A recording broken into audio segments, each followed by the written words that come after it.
دعا کے ساتھ مستقبل ہو کر ہم آمین کہتے ہیں اور خدا کے خادم کو ہم دعوت دیں گے، ویلکم کرتے ہیں ان کا. بس آپ آئیے اور جو بھی خدا نے آپ کی باتیں کی ہمارے بیچ میں شیئر کیجیے تاکہ ہم بھی برکت پا سکیں. ہمیں ہلیلویا. ویلکم. اوکے جی، تھینک یو ویری مچ بھائی سورت. Nice worship. بہت اچھی آواز خداوند نے آپ سب کو دی ہے.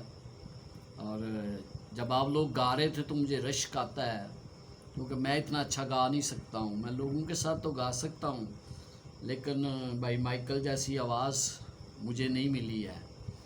تو جو میرا کام ہے وہ یہ ہے کہ میں خدا کا کلام سناؤں. آج ہم مکاشفہ 6 باب پر غور کرنے والے ہیں. 6 باب میں بہت کچھ ایسی باتیں پائی جاتی ہیں جو ہمارے لیے اس آخری وقت کے لیے ضروری ہے کہ ہم ان کو سمجھیں. پہلی بات تو یہ کہ اس میں مہروں کے کھلنے کا ذکر کیا گیا ہے، لیکن یہ مہریں کھولنے کے لائق کون تھا؟ صرف اور صرف یسوع مسیح تھا. اور یسوع مسیح کیوں اس قابل تھا؟ کیونکہ اس نے اپنی جان کا فدیہ ہمارے لیے دیا تھا. ہم 4 باب میں اور 5ویں باب میں اس کا ذکر پڑھتے ہیں کہ اس لیے آئیے 4 باب اور اس کی 11ویں آیت دیکھتے ہیں. یہاں پر کیا لکھا ہے؟ کیوں وہ اس قابل تھا؟ اے ہمارے خداوند اور خدا، تو ہی تمجید اور عزت اور قدرت کے لائق ہے، کیونکہ تو ہی نے سب چیزیں پیدا کی اور وہ تیری ہی مرضی سے تھی اور پیدا ہوئی. کیوں وہ اس لائق تھا؟ کیونکہ وہ اس دنیا کو بنانے والا اور خالق اور مالک تھا. اس لیے وہ اس لائق تھا کہ وہ ان موروں کو کھول سکے. اور پھر جب ہم ان کو دیکھتے ہیں اور پھر ہم 5ویں باب کی 6 آیت میں کیا پڑھتے ہیں؟ اور میں نے اس تخت اور 4 جانداروں اور ان بزرگوں کے بیچ میں گویا ذبح کیا ہوا ایک بڑا کھڑا دیکھا. یعنی ایک تو ہمارا خالق ہے، دوسرا اس نے ہماری نجات کے لیے ایک منصوبہ تیار کیا اور اس کے لیے اس نے اپنی جان کا فدیہ دے کر ہم سب کو خرید لیا ہے. اس لیے وہ اس لائق ہوا کہ ان موروں کو کھول سکے. اب ہم دیکھتے ہیں کہ بائبل کی جو پرانا عہد نامہ ہے اس سے ہمیں پتہ چلتا ہے کہ خدا نے مختلف پیشن گوئیاں کی. ان کا ایک وقت تھا اور وقت پر پوری ہوئی. مثال کے طور پہ دانیل 2 باب میں ہم پڑھتے ہیں کہ دانیل نے نبوکدنصر نے ایک مورت دیکھی. اس میں بابل، مادہ فارس، یونان اور پھر روم کا ذکر ہے، اور اس کے بعد ہیبت ناک ایک اور جاندار کا ذکر ہے. تو یہ ذکر ہے، ان کی حکومتیں آئیں اور ختم ہو گئیں. پھر ہم دیکھتے ہیں کہ جب ہم دانیل 8 باب پڑھتے ہیں تو وہاں پر بابل کا ذکر نہیں آتا، کیونکہ اس کی حکومت ختم ہو چکی تھی. اس لیے جو چیزیں ختم ہوگی ان کا ذکر ضروری نہیں ہے. اور جب ہم مکاشفہ کی کتاب میں آتے ہیں تو میرا بتانے کا مقصد یہ ہے کہ جو مکاشفہ کی کتاب میں ہے یہ پتمس کے جزیرے سے یہ تمام کچھ شروع ہوتا ہے، کیونکہ پہلا وقت گزر چکا تھا. اب یہ وقت جو تھا اس میں پتمس کے بعد جو واقعات ہونے والے تھے ان کا ذکر کیا گیا ہے. اور ہمیں پتہ چلتا ہے کہ یہ تمام کچھ اس لیے تھا کہ خدا وقت پر اپنی تمام چیزوں کو پورا کرتا ہے. یہاں پر آپ دیکھتے ہیں کہ جب اس نے وہ مور کو وہ تمار کو لینے کے قابل ہوا جس پر 7 موریں تھیں، تو خداوند اس لائق ہوا. اور جب وہ اس لائق ہوا تو اسے کیا دیا گیا؟ اختیار دیا گیا. جب وہ اختیار اس کو دیا گیا تو پھر ہم افسیوں کے خط میں پڑھتے ہیں کہ اس نے وہ اختیار اپنی کلیسیا کو دے دیا. اور پھر ہم دیکھتے ہیں کہ یہ ہے ان تمام موروں کے ذکر کے بارے میں. اب اس کے 2 حصے دیکھتے ہیں. پہلا حصہ 4 موریں جس میں آپ کو 4 گھوڑے نظر آتے ہیں. ابھی تھوڑی دیر میں ہم ان کو بریک آؤٹ کریں گے. اور پھر اس کے بعد 2 موریں، 5ویں اور 6ٹھی مور. اور پھر اس کے بعد وقفہ، یعنی خدا کے لوگوں پر مہر لگتی ہے، اور اس کے بعد پھر 7ویں مہر جو ہے وہ کھلتی ہے. تو ہم ان تمام کا مطالعہ کرنے جا رہے ہیں. آئیے مکاشفہ 6 باب اور اس کی پہلی آیت پر غور کرتے ہیں.